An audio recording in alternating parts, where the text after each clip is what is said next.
Am I the a-hole for not helping my sister to remove something that insults her? My sister cheated on her husband. Her husband is a restaurant owner. He has one of those quirky restaurants with funny food names. It's all one-liners. I'm not a fan of it because I find it embarrassing, but the food is good. Once the divorce went through, he added a menu item along the lines of Sarah's cheating chicken ass. My sister's name is something super generic, and I know like 19 Sarahs. A friend sent Sarah the menu and she was outraged. She came to me to ask me to help her take it down. I'm not a lawyer and don't plan to be, but I've taken corporate law courses and have friends that are lawyers. But I don't want to help her. In my personal opinion, she deserves this and I don't want to get involved. The only ones that would know who this is about already know the story. So there is not really a case for defamation. And there are too many Sarahs. The only thing we could do is send a cease and desist letter. But that's not legally binding and it's a hassle. I told my sister so and she got mad at me and told our parents, who say that what her ex is doing is worse than what she did. Am I the a-hole? Now for the top comments. The fact that she claims this is worse than her cheating on her ex-husband tells me that she's going to present herself as the victim regardless of what you do. So you might as well stick to your guns. I'd go buy one of those meals and encourage the ex, not stay home. Also, does she not know about this Streisand effect? The more you try to censor something, the more known it becomes. This is a win-win for the poor ex-husband. Either he gets a laugh or he has to take it off the menu. But the entire town knows that his ex-wife Sarah cheated on him and got butthurt that he called her out. Even though he will definitely name something else the ex-wife lost lasagna or the cheating ex-wife Streisand salad. And when he takes it off the menu, it can be renamed to XYZ's cheating chicken ass. Not stay home. She made her bed, now she can lay her cheating chicken butt in it. Served on a bed of lettuce with a side wiener. Not stay home. She's welcome to consult a lawyer. You would be the a-hole if you started picking up the dish as takeout and serving it to her, but a funny a-hole. Lol, but no. I'm vegetarian and it's a fried chicken dish. Not stay home. Although even if I ate chicken, I'd never order chicken butt. And cheating chicken butt herself should remember that she will only become infamous should she attempt to publicize this. Absolutely. I would lay good odds that at least half the people reading the menu will think it's a reference to cheating on your diet, and another quarter or so of them will wonder if it's a reference to a song. Vanishingly few customers will think, oh yeah, the owner's ex-wife cheated on him, and he's immortalized her in a chicken dish. Unless, of course, she tries to sue him and the story goes viral. Next story is titled, Am I the a-hole for bringing my entire family to the restaurant where my girlfriend was working as a server in order to meet her? I, 24 male, have been dating my girlfriend, 26 female, for several months. She works as a server at a local popular restaurant. My family has been for a few weeks now asking to meet her. I have 2 older sisters, 31 and 27, as well as 3 nieces and mother and father who are both in their late 50s. My girlfriend doesn't have a good relationship with her parents and has expressed envy over me having a good relationship with mine. I've asked her a few times to come with me to meet my family, but she's always had an excuse why she couldn't. So anyway, last weekend I brought my whole family, my parents as well as my sisters and their husbands and their kids, to her restaurant. I requested a table in her section. When she saw us, I could tell that she was taken aback. But she did her job well, and even took the time to talk to us and get to know my parents, sisters, brothers-in-law, and nieces as well as she could, while still doing her job and taking care of her other customers. Upon leaving, my entire family expressed that they really liked her, that I was lucky, and that they were glad to have met her. They also left her a huge tip. I thought the whole thing was fine. However, after she got off her shift, my girlfriend texted me and said, "Thanks a lot, you jackass." I called her and she went off on me about how I shouldn't have blindsided her by bringing my whole family, and how she should have had a chance to meet my family on her terms. I responded that she didn't seem to want to meet my family whenever I brought it up, so that if it were to ever happen, this was the way it figured out. But she said that what I did was wrong, and that she had to give my family special attention at the expense of her other tables, which I think wasn't true. Maybe I shouldn't have sprung my whole family on her in the way I did. But it went well, and I am kind of annoyed that she can't see that. You're the a-hole. The update will be that she dumped you and that you're surprised. She's right. You've blindsided her with something that she's having difficulty coping with. Instead of easing her into another possible meeting scenario, offering only meeting one of your sisters at a time, for example, and respecting whatever decision she made, you show up with your whole family at her place of work. So not only you are ignoring her opinions, but you're also putting her on a tough time at work. Please update us that she broke up with you.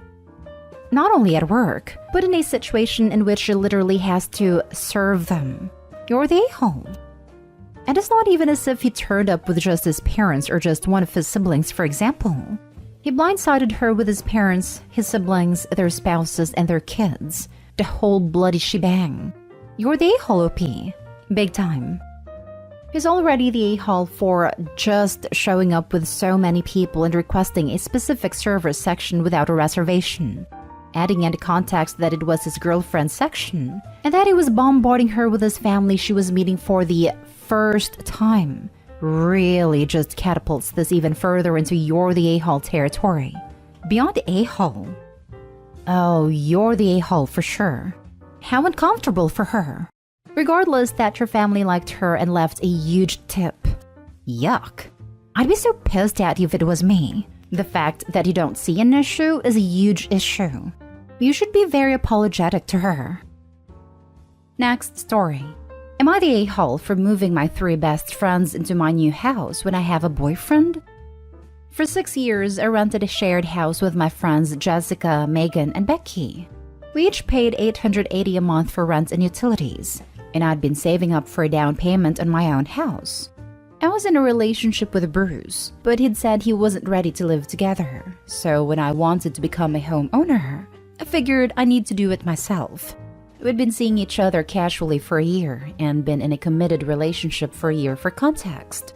I found a house that needed a bit of work, but I'm handy, and the mortgage came to $680 a month, plus $350 a month for taxes and insurance. The utilities come out to about $300 a month if I was to heat and use the whole house. I asked my friends if they'd want to move into my house. We could all save some money. We could split the utilities and taxes and insurance 4 ways. And I'd ask for $75 each a month towards my mortgage because I didn't think it was fair to ask them to pay much towards my mortgage when I'm the one building equity in my home. I wasn't wanting to profit off my friends like a landlord. So it'd be a good deal for me. I'd be paying $617 a month instead of $1,330 monthly cost. And my friends would be paying $237 a month for rent and utilities instead of $880, which was our old rent. And they could save up for their own house down payments that way. They said yes. They also all offered to help me with my DIY work and renovation I'll be doing, since I'm charging so little in rent, and since they want to learn how to do their own work for when they get houses too. So that's so helpful, having 3 extra pairs of hands around. This month, my friends and I made a big move, and around that time my boyfriend wanted to have a more serious financial talk. He wanted to know how long I'd be renting out the rooms in my house, and I said I wasn't sure. My friends are trying to save up to buy too, so I'd want to live with them for a while. He asked why they couldn't save up in their old house, and I said because that was $880 a month, not $237. He was incredulous I was only charging that much for rent and utilities. I decided he thought I was renting rooms out to pay down my mortgage. I could rent each room for $700 at least, and more that would cover my mortgage and make a profit. I was like, I'm not trying to make a profit off my friends, not even have them pay for my mortgage. He said he honestly didn't like that I was renting out rooms and still living in a shared house like a sorority girl, but was alright with it, thinking it was a smart financial decision. But now when I'm not even making a profit, he said I seemed immature still wanting to live in a party house and not be thinking about our future. I said I thought he didn't want to move towards living together yet. I said that he was thinking maybe not this year, but maybe next. I said that we could talk about him moving in time, and he shut that down saying he wants an adult home and not a sorority house. He feels like I was thoughtless and not thinking about our future. Am I the a-hole for moving my friends into my house? Edit. A lot of people are suggesting I charge my friends more because of maintenance costs or me taking on all the risks. I was expecting to be the sole owner and fully responsible for the house's costs before buying, and budgeted for that case. Having friends stay with me and have my monthly costs is a bonus, but I'm not treating it like a landlord situation. I intended to buy myself a house and be fully responsible for my own house. Having friends stay with me, keep me company, and help me out with the DIY and the bills is an added bonus. So basically, I don't see it as a business where I'm trying to profit or make my friends responsible for my responsibilities as an owner. I just see it as me as a homeowner, and I happen to have some friends lodging. Not stay home. Allow me to translate. Why are you letting them live with you and charging them only $75 a month when you could be letting me live with you and charge only $74 a month? I'd recommend rethinking the relationship. Haha, the funny thing is, if he wanted to move in together without my friends there, he wouldn't be paying what one of them are. He'd be paying closer to what three of them are. Because I know he doesn't want to live in a house full of girls. His opinion on this is honestly irrelevant. He openly said he doesn't want to move in, but has no intentions of moving in for a stated amount of time. You and your friends are in a win-win situation, and that's the bottom line. You're not a-hole. If he keeps pushing or such, remember 3 good friends are more healthy than 1 questionable partner. Not a-hole at all. I do think your friends could pay you a bit more though, but I know you said you don't want that. I think maybe you should have an ex-boyfriend though. The other aspect is that the house could use some work. Repainting, upgrades, etc. And my friends all offered to help with the DIY work to contribute since I'm not asking a lot financially. They want to learn some DIY skills and how to use tools for when they get their own homes. And I'm getting free help with home renovations, which wouldn't come cheap if I had to hire guys. So I feel like it's something that we're all happy with and all benefiting from. The fact that he keeps referring to it as a sorority house tells me it thinks of you as a child trying to form a club with your friends, as opposed to an adult buying and fixing up a house with your friends living there in a mutually beneficial arrangement. He also seems to think the only way you can be an adult about it is by involving him in the house instead, but you know, only when he feels like it. Pretty big red flag here. Yeah. I felt like it made at least some sense as a joke because my roommates are some of my sorority sisters from college, and we host parties for some of our other old friends from Greek life too. So it honestly does feel like a grown-up version of our sorority house at times. The 4 of us have lived together since college, first in a sorority house, then our first rental house, now my current house. We've actually joked that we are the Alpha Omega Epsilon granny house. But it's so condescending he calls it a sorority house in a non-joking way. Like it's a joke between my friends and I. But he was acting like we were actually acting like kids. I feel like he sees me as immature for still living with the same group of girls that I was in college. Like I'm still living the college girl lifestyle. And yeah, we like throwing parties and having girls' nights sometimes. But we all work full-time jobs, are being financially responsible, and definitely have grown up a lot since we met at 18. Last story. Am I the a-hole for letting my daughter disrespect my girlfriend and refusing to punish her after she called my girlfriend some names? Plus little update. I, 34 male, have a daughter, Haley, 18 female, with my ex, 34 female. Yes, I got the ages correct. For background, neither of our families were happy when they found out we were expecting, but her family got over it after Haley was born, but mine cut me out.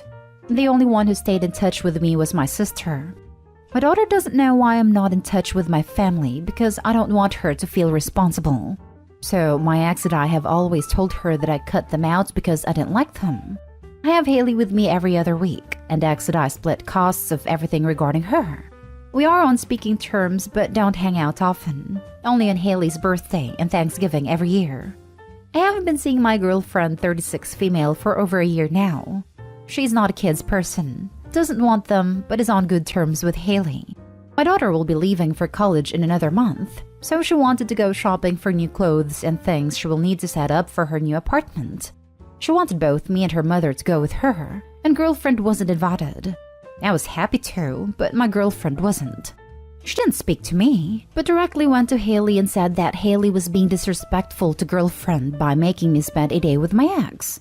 Haley then told my girlfriend that it would be the last time I would have to spend time with my ex, until the next milestone like her wedding or having children, etc. But it only upset girlfriend even further. When Haley told me about this, I was upset and told my girlfriend that if at any point she has a problem with what I do, she is to speak to me and not my kid. 3 days ago, when my daughter, girlfriend, and I were at my place, the topic of college came up. Haley asked me if I would ever consider going to college myself. I said no, and when she asked why, I told her that I felt a little old for it now, and I have a well-paying job, so it isn't necessary.